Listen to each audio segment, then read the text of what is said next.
दोस्तों, मन बच्चे के समान है। इसलिए जीवन में कोई परेशानी पैदा होती है तो मन को मत बताना परेशानी बहुत बड़ी है, बल्कि मन को समझाना इस परेशानी से बड़े आपके हौसले हैं जो पहाड़ जैसे खड़े और अड़े हैं। नमस्कार दोस्तों, मैं एस्ट्रोलॉजर राजेश कालिया हार्दिक स्वागत करता हूं आपका अपने यूट्यूब चैनल अक्षित एस्ट्रो मास्टर में। मेरे मकर राशि वाले दोस्तों, कैसे हो? दोस्तों, आने वाला वर्ष 2024 मकर वालों के लिए महत्वपूर्ण रहने वाला है। यह साढ़े साथी का भी अंतिम वर्ष है। 2024 समाप्त होने के 3 माह बाद 29 मार्च 2025 में साढ़े साथी का दी एंड हो जाएगा। इसका मतलब साढ़े साथी को खत्म होने में लगभग 15 माह का समय शेष रह गया है। इन 15 माह के बाद आप शनि की साढ़े साथी रूपी अग्नि परीक्षा को सफलतापूर्वक पार कर चुके होंगे। सोना आग का ताप सहन कर कुंदन बन चुका होगा। आपकी राशि पर जनवरी 2017 से शुरू हुई साढ़े साथी ने खून के आंसू रुलाने में कोई कसर नहीं छोड़ी है। वह दोस्त जो साढ़े साथी के साथ साथ शनि की महादशा से भी गुजर रहे हैं और जन्म कुंडली में भी शनि की स्थिति अशुभ बनी हुई है, उनके लिए तो वाकया ही यह समय नरक से भी बदतर बना हुआ है। शनि के पूरे सफर में हर तरफ से निराशा और संकट के घनघोर बादल छाए रहे हैं। साढ़े साथी के इस सफर में शनि कई बार वक्री हुआ, मार्गी हुआ, फिर अस्त हुआ। कभी झटके धीरे से लगे तो कभी झटके जोर से लगे, लेकिन झटके का दौर बना रहा। मकर राशि शनि की अपनी राशि है। आपकी राशि का स्वामित्व स्वयं शनि देव के पास है। फिर भी कहीं से कोई राहत दिखाई नहीं दी है, क्योंकि शनि अपने और पराये में कोई भेदभाव नहीं करता है। इसलिए ही तो शनि को कर्मफलदाता की उपाधि से नवाजा गया है। परंतु शनि जब देने पर आता तो ढेर सारा देता है। शनि देर से आता है लेकिन दुरुस्त आता है। देने में कोई कमी नहीं छोड़ता है। पल भर में फर्ज से अरज तक पहुंचा देता है। रंग को भी राजा बना देता है। इसी बात पर शनि के नाम पर एक लाइक तो बनता है। दोस्तों, गोचर में शनि की साढ़े साथी के दौरान जब अन्य ग्रहों का संचार भी नकारात्मक बन जाता है तो आग में घी डालने जैसा कार्य करता है, जैसे वर्ष 2023 में गुरु चंडाल योग ने किया है।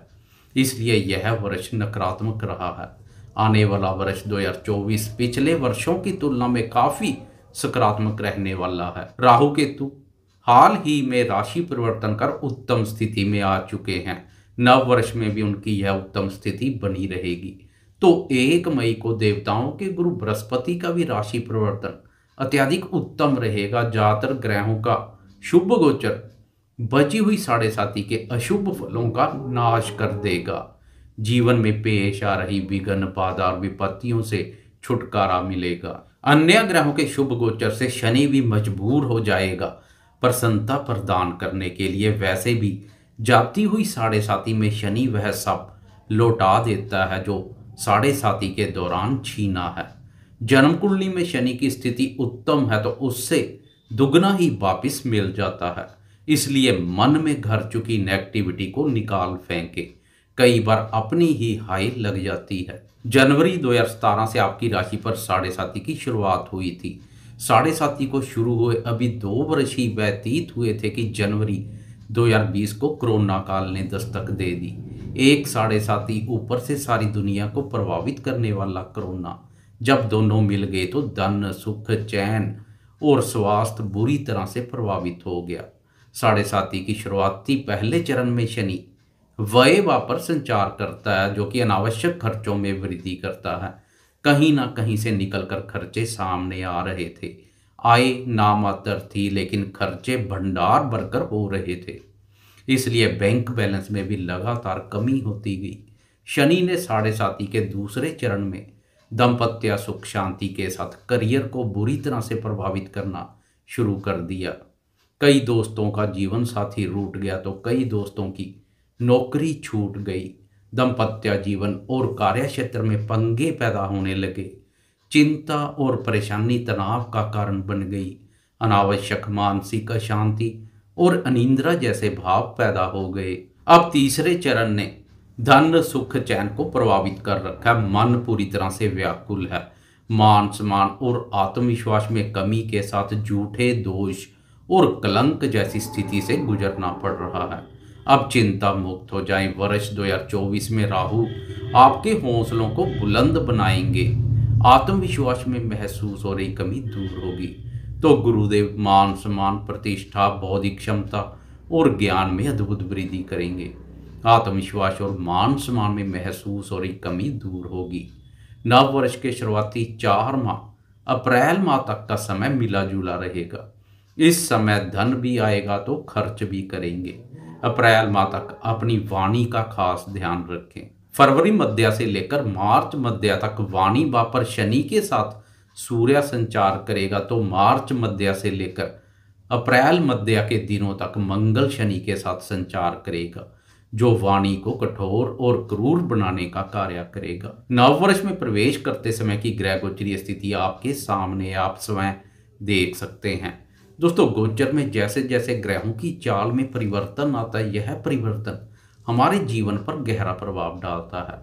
नव वर्ष की शुरुआत में दोनों राशि ग्रहों शुक्र और बुध का आपकी राशि के एकादश भाव पर संचार अत्यधिक लाभप्रद और महत्वपूर्ण बना हुआ है। मकर राशि वाले हर किसी को प्रसन्नता प्रदान करेगा। विद्यार्थियों, प्रेमियों, संतान क्षेत्र, रोजगार की तलाश कर रहे दोस्तों, शादीशुदा दोस्तों, हर किसी को वर्ष की शुरुआत में शुक्र बुध की स्थिति प्रसन्नता प्रदान कर रही है। आगाज अच्छा तो अंजाम भी अच्छा होगा। वर्ष की शुरुआत लाभप्रद तो पूरा वर्ष लाभप्रद बना रहेगा। एकादश भाव हमारी डिजायर, गेन, सक्सेस, प्रॉफिट और इनकम आदि से संबंधित कुंडली का महत्वपूर्ण भाव है। इस भाव को आय और लाभ भाव के नाम से भी जाना जाता है। लाभ भाव की मजबूत स्थिति से किसी भी कार्य में हाथ डालो, लाभ की संभावनाएं प्रबल बनती हैं। आर्थिक उन्नति, लाभ और सफलता को बल मिलता है। मित्रों के माध्यम से लाभ के योग बनेंगे। खासकर स्त्री मित्रों के माध्यम से लाभ होगा। स्त्री संबंधित सुखों में वृद्धि दिखाई दे रही है। बुद्धि, वाणी और व्यापार के माध्यम से प्रचुर मात्रा में धन लाभ के योग बनेंगे। व्यापारी दोस्तों के लिए वर्ष की शुरुआत अच्छी तो पूरा वर्ष अच्छा बना रहेगा। शुक्र और बुध की पंचम भाव पर दृष्टि पंचम भाव के शुभ फलों में भी वृद्धि करेगी। पंचम भाव से विद्या, बुद्धि, संतान, प्रेम संबंधों और निवेश कार्यों का विचार किया जाता है। आपकी राशि का पंचम भाव शुक्र का अपना भाव है। अपने ही भाव पर शुक्र की दृष्टि और अधिक महत्वपूर्ण बन गई है। विद्यार्थियों, प्रेमियों, निवेश कार्यों से जुड़े दोस्तों और संतान क्षेत्र के संबंध में भी नववर्ष की शुरुआत अच्छी रहेगी।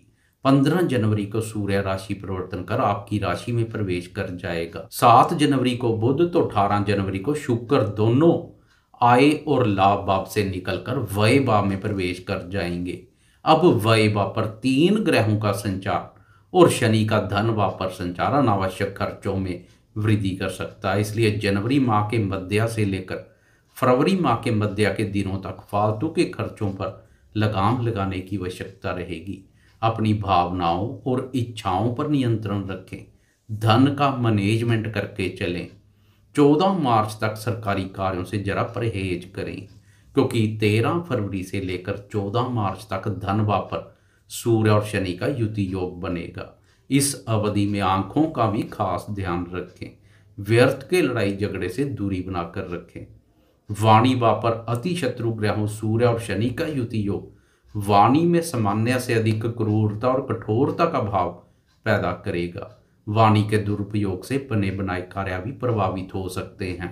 कुटुंब की सुख शांति प्रभावित हो सकती है। कुटुंबीजनों के साथ साथ मित्रों की नाराजगी भी सहन करनी पड़ सकती है। 14 मार्च को सूर्य का राहु के साथ युति योग बनेगा, तो 15 मार्च को मंगल का शनि के साथ युति योग बनेगा। पराक्रम भाव पर सूर्य के बेहतरीन परिणाम देखने को मिलते हैं। यश, पद, प्रतिष्ठा के योग बनेंगे। अधिकार पसंद सूर्य की शुभता समाज में आपके प्रभाव और अधिकार क्षेत्र का विस्तार करेगी। शनि और मंगल की स्थिति से वाणी में कठोरता का भाव अभी बना रहेगा। अपने विरोधियों से सतर्क बने रहें। 1 मई को वह दिन आ जाएगा जब गुरुदेव राशि परिवर्तन कर आगे बढ़ जाएंगे तथा पंचम भाव में प्रवेश कर जाएंगे। गुरु का पंचम भाव पर संचार पूर्व जन्म में किए पुण्य के कार्यों का शुभ फल प्रदान करता है। हर कार्य में सफलता मिलती है। अब राहु और गुरु के सहयोग से शेष बची हुई 7.5 हंसी खुशी से व्यतीत हो जाएगी। 7.5 के कारणवश अनावश्यक मानसिक शांति जैसी स्थिति से गुजर रहे दोस्तों को भी बहुत बड़ी राहत मिलेगी। मानसिक रूप से मजबूत बनेंगे। 1 मई को गुरुदेव पंचम भाव में प्रवेश करेंगे तो 19 मई को पंचम भाव का स्वामी शुक्र भी पंचम भाव अपने भाव में प्रवेश कर जाएगा। 2 शुभ और महत्वपूर्ण ग्रहों का पंचम भाव पर संचार सोने पर सुहागे जैसा कार्य करेगा। समय की शुभता हर किसी को प्रसन्नता प्रदान करेगी। गुरु का सहयोग पूरे वर्ष बना रहेगा तो शुक्र 19 मई से लेकर 12 जून तक पंचम भाव पर ही गोचरस्थ रहेगा। आपकी राशि के लिए शुक्र कर्म भाव का स्वामी भी है, इसलिए करियर के दृष्टिकोण से भी यह समय उत्तम रहेगा। पंचम भाव की शुभता से आपके बुद्धि बल, ज्ञान और कौशल में अद्भुत वृद्धि होगी। विद्यार्थियों को सफलता मिलेगी। विद्यार्थी शिक्षा, प्रतियोगी परीक्षा और अनुसंधान क्षेत्र में अच्छा कार्य करेंगे। अनुसंधान क्षेत्र में कुछ नया कर सकते हैं।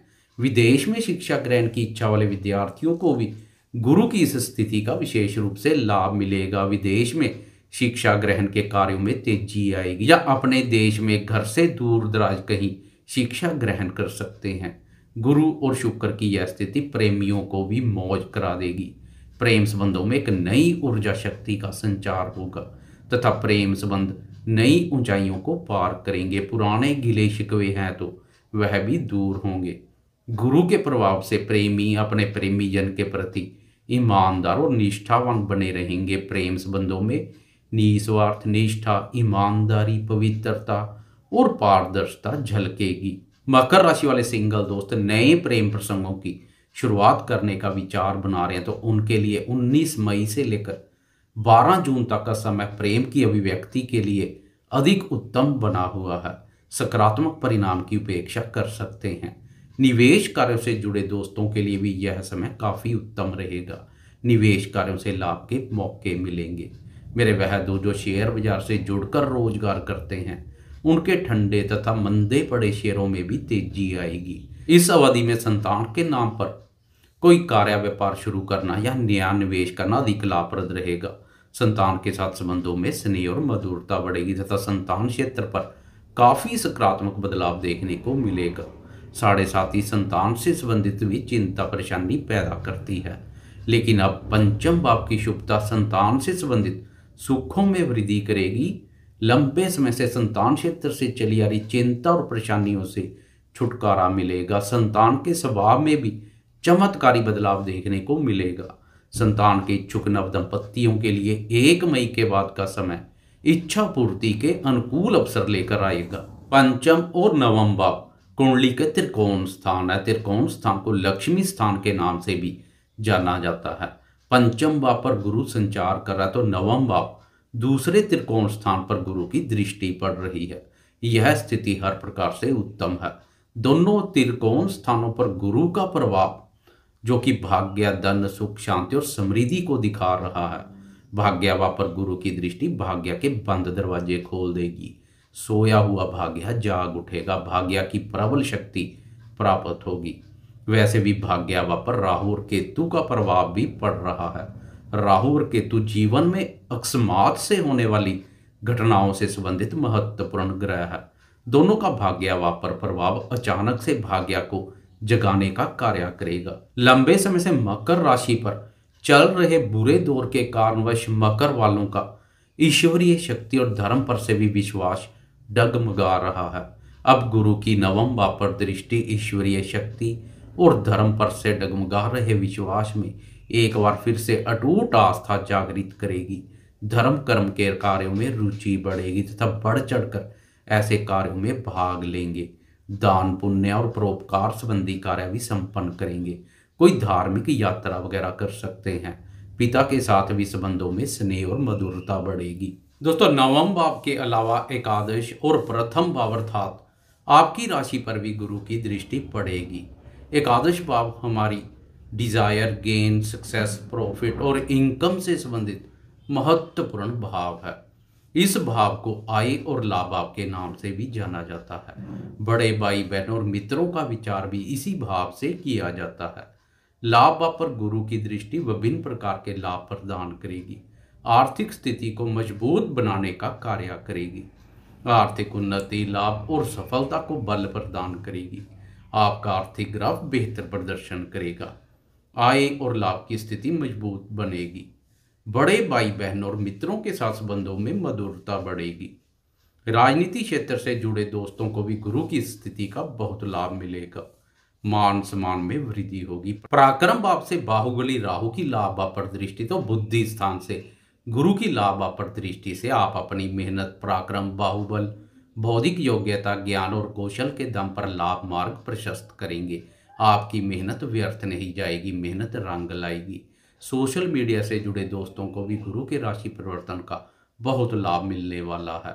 मेहनत, बुद्धि बल, ज्ञान और क्रिएटिविटी के दम पर सोशल मीडिया पर बहुत अच्छा कार्य करेंगे। नेम और फेम में वृद्धि होगी। आपकी राशि पर दृष्टि साढ़े साथी के कारणवश विचारों में बनी हुई नकारात्मकता को काफी हद तक दूर कर देगी। विचारों में शुद्धता के साथ सोच सकारात्मक देखने को मिलेगी। मानसिक रूप से मजबूत बनेंगे।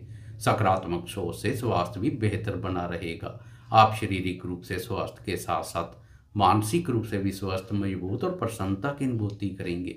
व्यक्तित्व और सौंदर्य में पहले से अधिक निखार देखने को मिलेगा। बात करें राहु केतु की, तो राहु पूरे वर्ष पराक्रम भाव पर संचार कर आपके हौसलों को बुलंद बनाए रखेगा। यश और पराक्रम में वृद्धि होगी। नए वर्ष में कुछ नया और बड़ा करने के लिए राहु उत्साहित और प्रेरित करेगा। जोखिम लेने के उद्देश्य से भी राहु की यह स्थिति काफी उपयोगी साबित होगी। पूरे वर्ष की तुलना में खासकर 30 जून से लेकर 15 नवंबर तक सतर्क बने रहें। यह समय नोट कर लें, क्योंकि इस अवधि में राशि स्वामी शनि एक बार फिर वक्री अवस्था में संचार करेगा। वक्री अवस्था में शनि और शनि की वक्र दृष्टियां अधिक क्रूर बन जाती हैं। इसलिए खासकर इस अवधि में शनि से संबंधित वस्तुओं का दान पुण्य करते रहें। यह साढ़े साती के दौरान शनि का अंतिम वक्री सफर होगा, इसलिए बहुत महत्वपूर्ण भी रहने वाला है। साढ़े साती के पिछले वक्री सफर की तुलना में 2024 का वक्री सफर कम नकारात्मक रहेगा, क्योंकि बाहुबली राहु और गुरुदेव का सहयोग समस्त कष्टों का हरण करेगा, आपको विचलित नहीं होने देगा। कोई मुश्किल हालात पैदा होते हैं तो भाग्य की प्रबलता सरलता से उन हालातों से बाहर ले आएगी। राहु और गुरु के शुभ गोचर से आपको भाग्य, बुद्धि और बाहुबल तीनों बलों का सहयोग मिलना शुरू हो जाएगा, जो जीवन को सरल बना देगा। इसलिए जाते जाते कमेंट बॉक्स में बाहुबली राहु और गुरुदेव की जय जयकार करते जाएं। आपको यह वीडियो कैसी लगी कृपया लाइक, शेयर, कमेंट्स और सब्सक्राइब करना ना भूलें। धन्यवाद।